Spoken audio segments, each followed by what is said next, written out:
말씀에서 답을 듣다.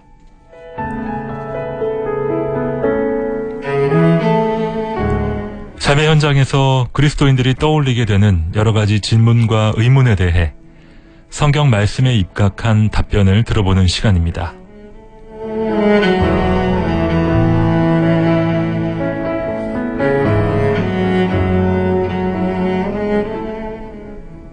말씀에서 답을 듣다. 진행을 맡고 있는 김영보입니다. 오늘도 도움 말씀 주시기 위해서 새누리교회 장성 목사님을 모셨습니다. 안녕하세요, 목사님. 안녕하세요. 새누리교회의 장성 목사입니다.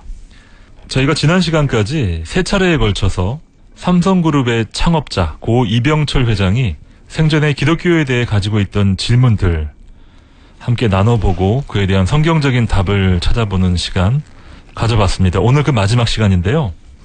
참 아쉽게도 이병철 회장은 신과 인간에 대해 또 삶과 죽음에 대해 깊은 고민 속에서 다양한 질문들을 남겼지만 지식적인 부분 이상으로는 나아가지 못한 것으로 알려져 있습니다. 만약 그분이 살아계시다면 목사님은 어떤 이야기를 제일 먼저 나누고 싶으신가요? 저는 기독교가 갖고 있는 역사성에 대해서 먼저 나누어 보았을 것 같아요. 역사성이요? 우리나라의 지성인들 가운데 불교나 유교나 이런 어떤 전통 종교로부터 벗어나지 못하고 있는 분들이 기독교가 한국 역사와 무슨 관련이 있는 것인가 회의를 품으면서 기독교를 멀리하는 분들도 있습니다. 그래서 저는 그분에게 기독교가 얼마나 역사성이 풍부한 종교인지에 대해서 대화를 나누면서 기독교야말로 역사에 대한 인식이 또렷하고 역사에 참여하여 변혁을 일으키려고 하는 종교이고 또 기독교야말로 역사 속에서 인물을 배출해내기를 끊이지 않는 종교라는 것을 먼저 나누었을 것 같습니다. 네, 목사님 말씀을 듣다 보니까 포스코의 박태준 전 회장께서 돌아가시기 전에 복음을 듣고 세례받고 돌아가셨다라는 그런 사실도 기억이 나는데요. 우리가 하나님 주시는 기회를 잘 활용하면 참 좋겠습니다. 자, 이병철 회장의 질문, 그 마지막 질문들을 여러분과 나누겠습니다. 종교의 목적은 모두 착하게 사는 것이 아닌가 합니다. 왜 기독교만 제일이고 타 종교는 이단시하는 건가요? 먼저 이것에 대해서 꼭 말씀드리고 싶은 게 있습니다. 기독교인이 제발 복음이 갖고 있는 풍성함과 부요로움을 제대로 누리시라는 겁니다.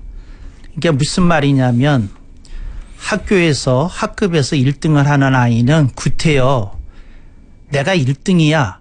내가 이 반에서 공부 제일 잘해. 말하지 않아도 됩니다. 기독교는 구태여 우리가 세계 제일의 종교야.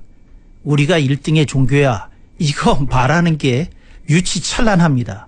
그런 표현하지 말고 좀 겸허하게 겸손하게 다가서는 것이 그리스도의 모습을 담은 그리스도인의 자세가 되어야 마땅하다고 저는 생각합니다. 질문 속에 답이 있고 또 좋은 질문이 좋은 답을 끌어내는 건데요. 목사님, 종교의 목적은 모두 착하게 사는 것이다. 이 질문의 전제는 좀 검토해봐야 되지 않을까요? 맞습니다.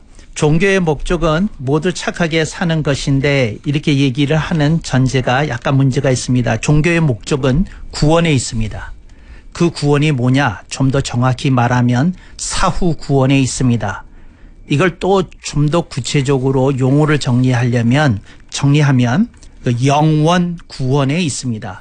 그러니까 영원히 구원을 받는데 종교의 목적이 있다고 말씀드리고 싶습니다. 종교의 목적이 착하게 사는 것이라기보다는 종교의 결과로 착하게 산다라고 보는 것이 적합하겠죠? 맞습니다. 다음 질문입니다. 사람이 죽은 후에 영혼은 죽지 않고 천국이나 지옥으로 가게 된다라는 말을 어떻게 믿을 수 있습니까? 이거에 대해서 저는 그냥 나무의 비유를 듭니다. 어떻게 나무의 비유를 드느냐면 좋은 나무는 계속 생존해 있을 것입니다. 그런데 벼락을 맞은 나무나 메마른 나무나 그런 것은 결국 장작이 되고 말 것입니다. 우리가 흔히 보는 산림에서 보는 나무 한 그루의 운명도 이렇게 잘 살았던 나무는 우람한 모습으로 커가고 그렇지 않았던 나무는 결국 장작으로 이렇게 끝나는 것을 통해서 우리들의 인생에게 주는 시사점이 있다고 생각을 합니다. 사람이 죽은 후에 그 천국을 가든지 지옥을 가든지 한다고 하는 말은 인간 존재에 대한 지고한 존엄성의 표현이라고 저는 생각을 합니다. 그러니까 인간이 얼마나 존엄하면 죽은 다음에 천국이 기다리고 있고 인간이 얼마나 존엄하면 죽은 다음에 자기 인생에 대하여 책임을 지는 지옥이 기다리고 있겠습니까? 저는 그런 측면에서 설명을 해보고 싶습니다. 네. 이런 말씀도 생각이 나네요. 이 세상에 영원한 것은 하나님의 말씀, 또 사람의 영혼이다라는 말이 있는데 그 영원성이 사람에 대한 존중이다라는 관점에서 주신 또 목사님의 말씀이 또 새롭게 다가옵니다. 다음 질문입니다. 성경에 보면 부자가 천국에 들어가는 것이 낙타가 바늘구멍에 들어가는 것보다 더 어렵다라고 했는데 그렇다면 부자는 악인이란 말입니까? 이거에 대해서는 제가 숨이 가빠집니다. 이게 왜 가빠지냐면 부자가 천국에 들어가는 것이 낙타가 바늘구멍에 들어가는 것보다 어렵다고 했다는데 사람들이 생각하는 바늘구멍이 이게 바늘구멍이 아니었거든요. 이게 뭐냐면 예루살렘 성문에 있던 쪽문이 있었는데 그 쪽문의 이름이 바늘구멍이었거든요.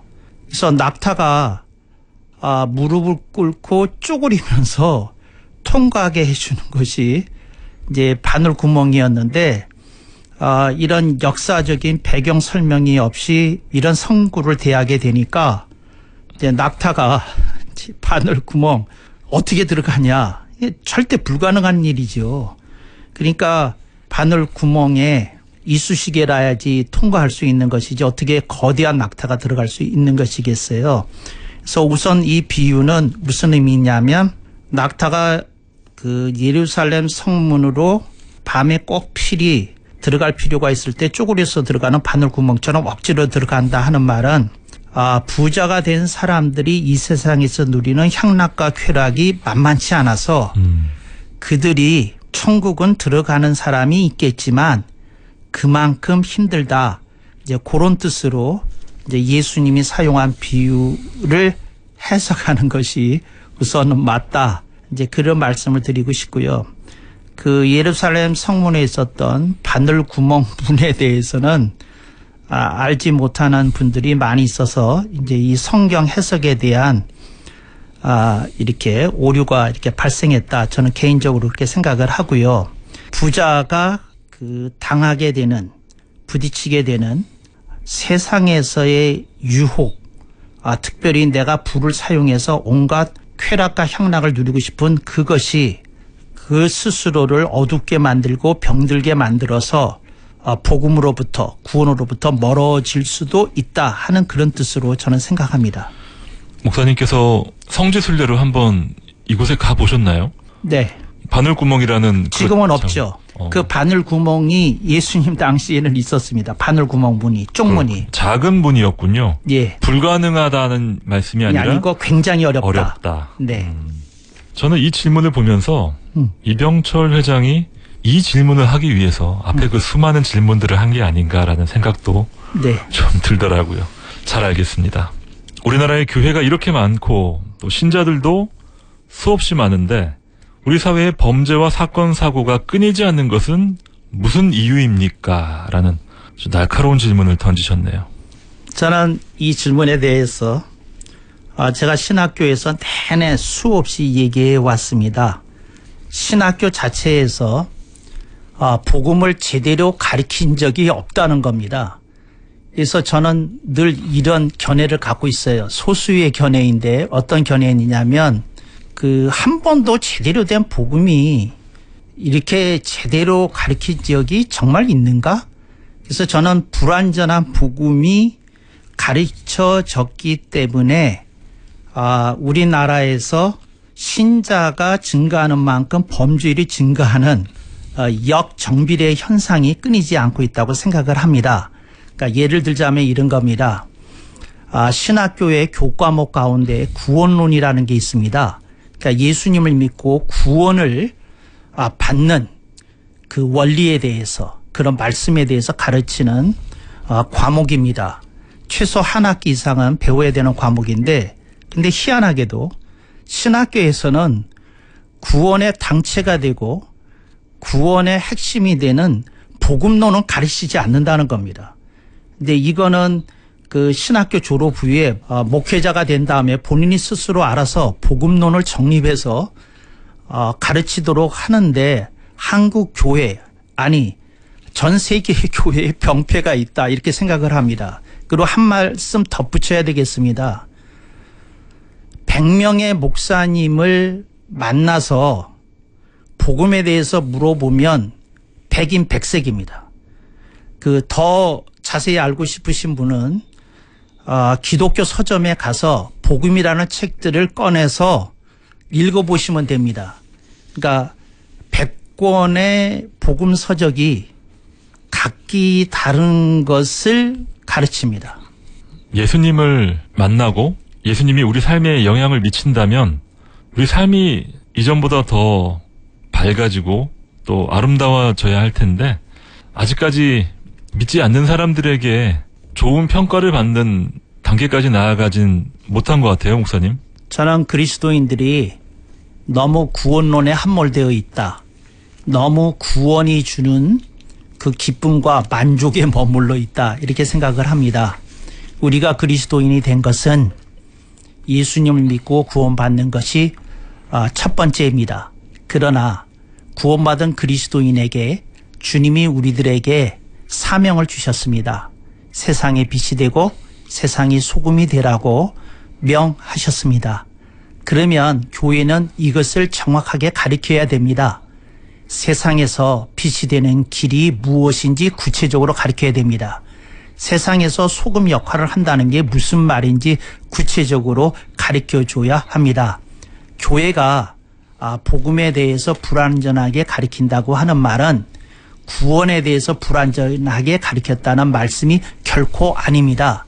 구원은 확실하게 가르치는데, 구원 이후 그리스도인들이 무엇을 하며 어떻게 가정에서, 사회에서, 직장에서 살아야 되는지에 대해서 뚜렷한 길을 제시하는 복음이 약하다, 없다가 아니라 약하다, 이 말씀을 드리고 있는 중입니다. 네. 우리 믿는 사람들의 구원 이후의 삶이 또 다른 구원의 열매로 나타날 수 있겠네요. 맞습니다. 이 세상을 살아보면서 우리들이 여러 가지를 겪게 되는데, 구원 이후에 그리스도인의 미션을 많은 교회들이 윤리와 도덕 수준의 설명에 그치고 있는 것이 저는 조금 안타깝습니다. 저는 감히 이렇게 말씀드리고 싶습니다. 복음은 윤리, 도덕 이상입니다. 근데 그것에 대해서 교회가 구체적으로 복음은 이러한 것이다 하고 가르쳐줘야 하나님의 나라가 형성되기 쉽다, 이렇게 제안해 봅니다. 네. 이병철 회장의 마지막 질문입니다. 우리가 살아가는 지구의 종말은 오는 것입니까? 우리가 살아가는 지구, 또 우주의 종말은 옵니다. 왜 오느냐?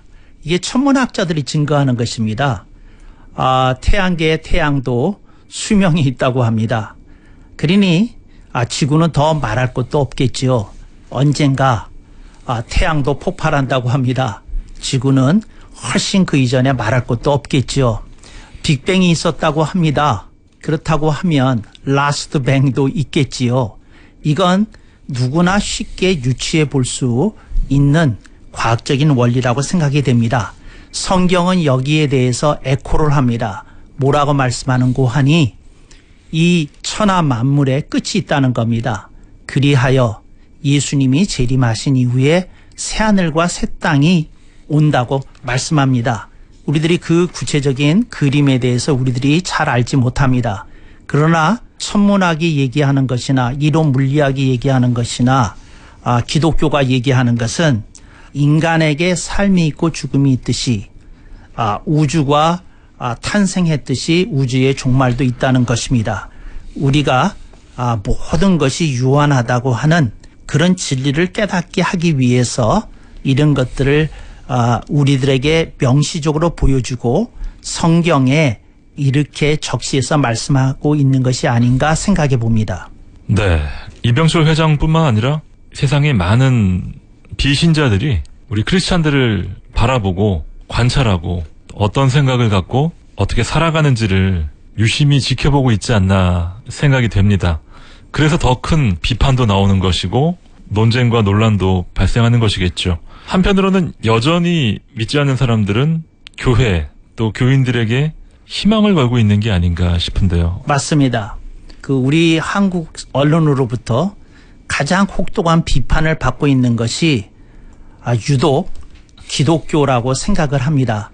저는 그것을 좋은 면에서 이렇게 해석해 보고 싶습니다. 그만큼 기독교에 대한 기대가 넘쳤다.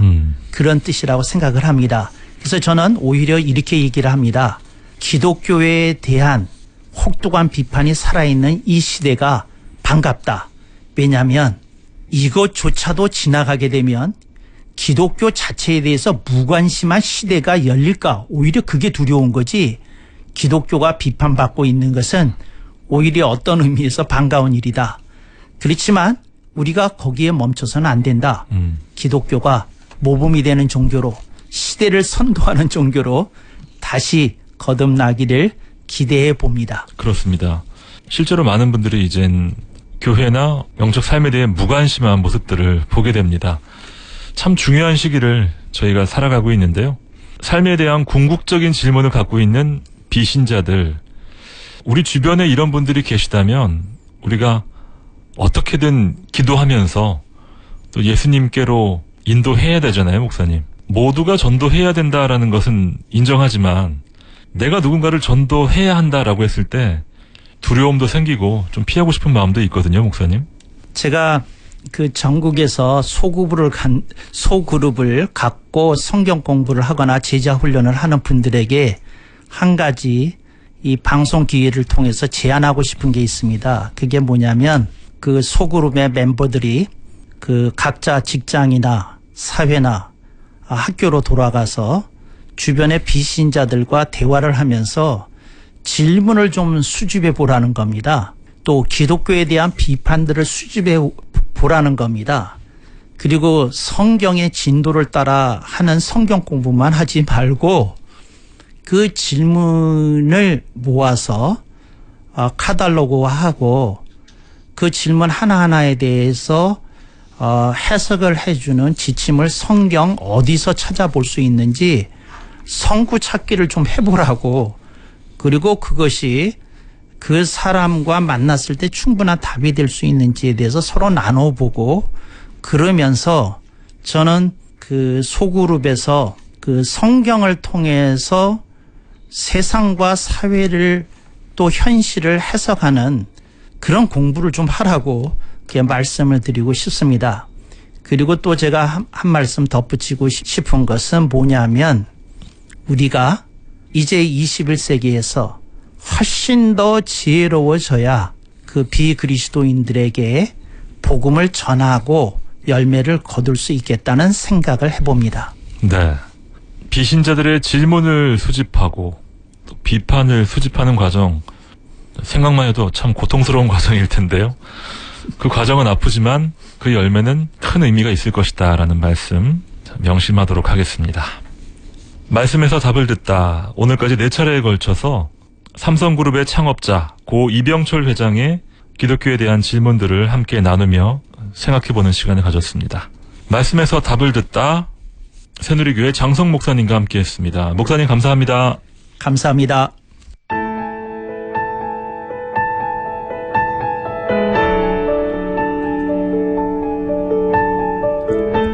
말씀에서 답을 듣다, 오늘 순서를 마칩니다. 방송 들으시고 신앙생활에 도움받기 원하시는 분은 서울 새누리교회 전국번호 1855-1691번으로 연락 주시기 바랍니다.